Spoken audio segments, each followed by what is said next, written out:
Hello दोस्तों, कैसे हैं आप लोग। दोस्तों, आज मैं कुछ राजनीतिक मुद्दों पे बात करना चाहूँगा। जी हाँ, आजकल हो क्या रहा है, देश में हर तरफ अफरा तफरी, दंगा फसाद, मारपीट हर जगह हो रहा है। लेकिन ये क्यों हो रहा है?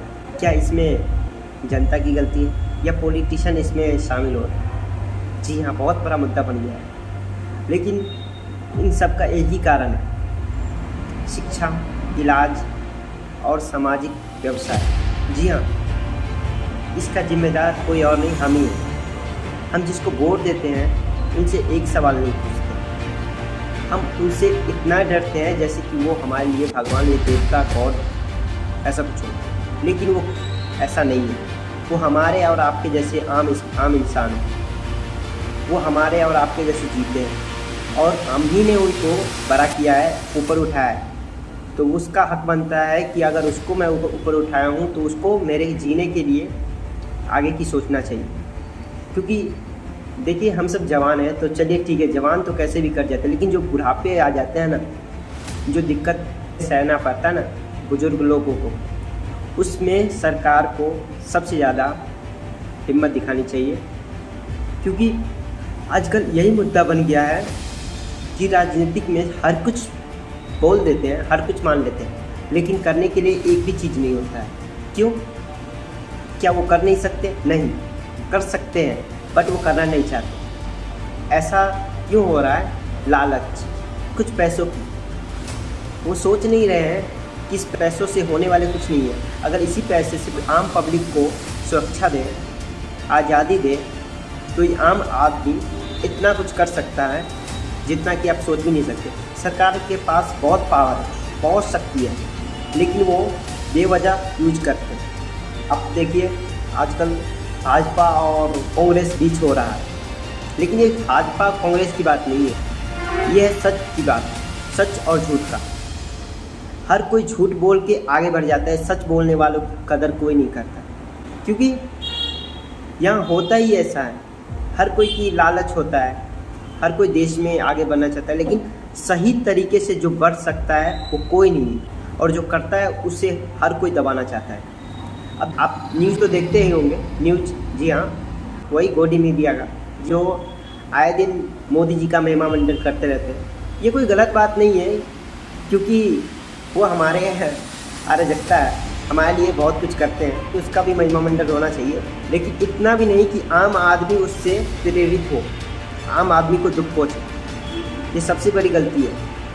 आप पहली बात तो झूठ बोलना बंद कर दीजिए, क्योंकि आम आदमी जब जाता है ये बात, तो उसे सच मान लेते हैं। क्यों? क्योंकि आप बड़े मुद्दे पर बात करते हैं, बड़े मुद्दे पर आप बैठे हुए हैं, बड़े लोग हैं, इसलिए आपका बात मान लेते हैं। लेकिन ऐसा नहीं करना चाहिए, क्योंकि सरकार में जो आता है उसे बहुत मान दिया जाता है, और वो मान इसलिए दिया जाता है क्योंकि वो हमारे लिए कुछ कर सके, हमारे लिए कुछ ऐसा करे जो हमारे लाइफ को आगे बढ़ाने में, आगे जाने में आसानी हो। लेकिन आजकल जवान को ही परेशान किया जाता है, सड़क पे दौड़ाया जाता है पुलिस द्वारा, और लाठी डंडों से स्वागत किया जाता है। जी हाँ, परीक्षा में खबर सामने आ रही है कि 11वीं जेपीएससी परीक्षा पेपर लीक का मामला बताया जा रहा है। पेपर लीक किया जाता है, जो कि वो इतने तैयारी से आए होंगे, लेकिन वो अपने आप को काबू करता है कि ये सब सही हो, हमारे समाज, हमारे भारत का नाम बदनाम ना हो। इसलिए वो सब सोचता है कि कानून नाम का कोई चीज़ है, और जो ऐसा करता है उसे कानूनी सज़ा मिलना चाहिए। तो ऐसा होता है वो इसलिए क्योंकि बहुत ही ज़्यादा हम छूट दे देते हैं, बहुत ज़्यादा आज़ादी दे देते हैं, लेकिन इतना भी नहीं देना है कि वो उसको जनता का परवाह ही ना रहे और जनता का डर ना रहे। सरकार में सबसे ज़्यादा डर होता है जनता का। जनता जो डिसीजन लेगा वही होगा। वो सच कहेगा तो सच, झूठ कहेगा तो झूठ, लेकिन झूठ पे कानून है, कानून उस पर कार्रवाई होगी। लेकिन आजकल झूठ को ही बहुत ज़्यादा मायने दिया जा रहा है। हर तरफ देख लीजिए, किसानी मुद्दा, जी हाँ, सिंधु बॉर्डर पर बहुत ज़्यादा युद्ध हो रहा है। जैसे लग रहा है कि भारत और पाकिस्तान का, या भारत या चाइना का महायुद्ध हो रहा है। आप लोग काम कीजिए कि आप सब सही मुद्दे पर न्यूज़ देखिए, थोड़ा रवीश कुमार जी का भी न्यूज़ देख लिया कीजिए, क्योंकि वो बहुत बड़े मुद्दे उठाते हैं और बहुत अच्छी तरह से वो रिपोर्ट हैंडल करते हैं। वो सच आप तक पहुंचाते हैं। और ऐसे बहुत सारे हैं, लेकिन वो यूट्यूब पे दिखाते हैं, ट्विटर ज़्यादातर आपको व्हाट्सएप पे दिखाते होंगे, लेकिन कोई भी न्यूज़ उस खबर को नहीं चलाता। क्यों? क्योंकि उससे उसको फ़ायदा नहीं है। और सारा न्यूज़ जो है ना वो बीजेपी के कंट्रोल में, उसके थ्रू चलता है। और बीजेपी इलीगल खेला खेल रहा है, वो किसान को तकलीफ़ दे रहा है, ये गलत बात है। और सुनने में आया है एक लोगों की मौत भी हो गई है और काफ़ी लोग घायल भी हैं, जिस पे उस पर रॉबर बुलेट चलाया जा रहा है और आंसू गैस के गोले छोड़े जा रहे हैं। ये तो गलत बात है ना, क्योंकि वो क्या मांग रहे हैं, एमएसपी लागू करने के लिए बोल रहे हैं ना। अब देखिए किसान के मुद्दे पे, जब किसान बेचने जाते हैं सामान तो उस पर कोई भी दाम दे के खरीद लिया जाता है।